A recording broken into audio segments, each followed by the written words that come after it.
एक सप्ताह के लंबे इंतजार के बाद महाराष्ट्र में महायुति सरकार के शपथ ग्रहण समारोह की तारीख का ऐलान हो गया। महाराष्ट्र भाजपा अध्यक्ष चंद्रशेखर बावनकुले ने सोशल मीडिया प्लेटफॉर्म एक्स पर एक पोस्ट में लिखा कि महायुति सरकार का शपथ ग्रहण समारोह 5 दिसंबर को शाम 5 बजे आजाद मैदान मुंबई में होगा। इसमें प्रधानमंत्री नरेंद्र मोदी भी शामिल होंगे, लेकिन अभी महायुति ने मुख्यमंत्री के नाम की घोषणा नहीं की है। माना जा रहा है कि राज्य में मुख्यमंत्री पद की दौड़ में भाजपा नेता देवेंद्र फडणवीस सबसे आगे हैं। आपको बता दें कि महाराष्ट्र में विधानसभा चुनाव के नतीजे आए हुए एक हफ्ता हो चुका है, लेकिन सरकार गठन को लेकर कवायद नहीं हुई। पिछले दिनों दिल्ली में अमित शाह ने महायुति नेताओं के साथ बैठक की थी। इसके बाद महाराष्ट्र में महायुति के नेताओं की बैठक होनी थी, लेकिन वह टल गई। वहीं दूसरी ओर विपक्ष लगातार नई सरकार के गठन को लेकर सवाल उठा रहा था। इसे लेकर भाजपा प्रदेश अध्यक्ष ने शपथ ग्रहण समारोह की तारीख का ऐलान कर दिया है, लेकिन अभी तक घोषणा नहीं की गई है कि मुख्यमंत्री कौन होगा। भाजपा सूत्रों की माने तो देवेंद्र फडणवीस इस दौड़ में सबसे आगे हैं। कार्यवाहक मुख्यमंत्री के रूप में कार्यभार संभाल रहे एकनाथ शिंदे इन अटकलों के बीच एक दिन पहले अपने पैतृक गांव चले गए थे, जिसको लेकर अटकलें लगाई गईं कि नई सरकार को आकार देने के तौर तरीकों से वह खुश नहीं है।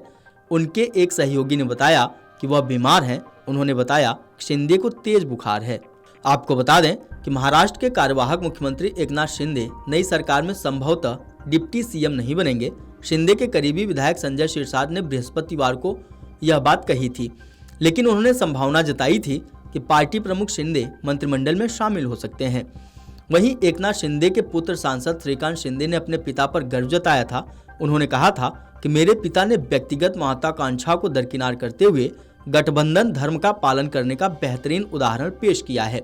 आपको बता दें कि कांग्रेस, शिवसेना, यूबीटी और एनसीपी एसपी के महाविकास अघाड़ी गठबंधन को हराकर महायुति गठबंधन ने 288 में से 235 सीटें जीती हैं, जिसमें से अकेले भाजपा ने 132 सीटों पर अपना कब्जा जमाया है। इस आधार पर यह तय माना जा रहा है कि महाराष्ट्र का अगला मुख्यमंत्री भाजपा से ही हो सकता है। हाँ, ये अलग बात है कि मुख्यमंत्री के नाम का आकलन करना थोड़ा कठिन है। उन्होंने आगे कहा कि उनके पिता ने एक आम आदमी की तरह काम किया और मुख्यमंत्री आवास वर्षा बंगले के दरवाजे लोगों के लिए खोल दिए। श्रीकांत ने आगे कहा कि यह कहा जाता है कि सत्ता का लालच सभी को खींचता है, लेकिन एकनाथ शिंदे अपवाद हैं। उनके लिए देश की सेवा और यहाँ के लोग सबसे पहली प्राथमिकता हैं और उनकी विरासत भविष्य की पीढ़ियों को प्रेरणा देती रहेगी। श्रीकांत के इस बयान के बाद माना जा रहा है कि एकनाथ शिंदे को मुख्यमंत्री पद दोबारा न मिलना लगभग तय हो गया है। आपको बता दें कि महाराष्ट्र में भाजपा, शिवसेना और एनसीपी के महायुति गठबंधन ने विधानसभा चुनाव में जबरदस्त प्रदर्शन किया और जीत हासिल की, लेकिन इन सभी दलों में भाजपा का प्रदर्शन जबरदस्त रहा। वह अकेले ही बहुमत के करीब का आंकड़ा जुटाकर सबसे बड़ी पार्टी बनी। इसके बाद से ही भाजपा के कई नेताओं की तरफ से मुख्यमंत्री पद पार्टी के पास रखने की मांग उठने लगी। महायुति की जीत के बाद गुरुवार को नए मुख्यमंत्री के नाम को लेकर केंद्रीय गृह मंत्री अमित शाह के आवास पर बैठक हुई थी। इस बैठक में सीएम चेहरे से पर्दा नहीं उठ सका था।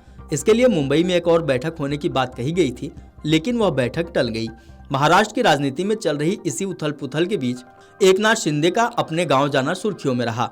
शिंदे गुट के वरिष्ठ नेता संजय सिरसाट ने कहा था कि जब भी मुख्यमंत्री को कोई बड़ा राजनीतिक फैसला लेना होता है तो या वो मुश्किल परिस्थितियों में फंसते हैं तो वह अपने गांव जाते हैं।